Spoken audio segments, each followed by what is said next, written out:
అసలు నందీశ్వరుని యొక్క అనుమతి లేకుండా శివాలయంలో శివదర్శనం చేశారనుకోండి, దాన్ని శంకరుడు అంగీకరించాడు. ఎందుచేత అంటే శివదర్శనాన్ని ఇవ్వడానికి మొట్టమొదట ఎవరు అనుగ్రహించాలి అంటే నందీశ్వరుడు అనుగ్రహించాలి. ఎక్కడి నుంచి వచ్చింది నందికా శక్తి శివపరివారంలో అంటే శిలాదుడు అని ఒక మహర్షి, ఆయన మహానుభావుడు.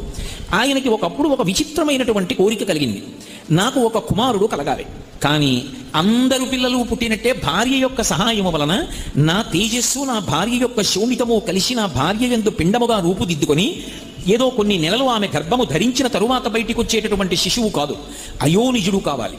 స్త్రీ గర్భము నుండి బయటికి రానివాడయ్యి ఉండాలి, అయోనిజుడు కావాలి. 2, ఆ పిల్లవాడికి మరణం ఉండకూడదు, ఇక పిల్లవాడు శరీరం అన్నది విడిచిపెట్టకూడదు. 3, వాడు పరమశివుడితో సమానమైనటువంటి స్థాయిని పొంది ఉండాలి అనుగ్రహంలో.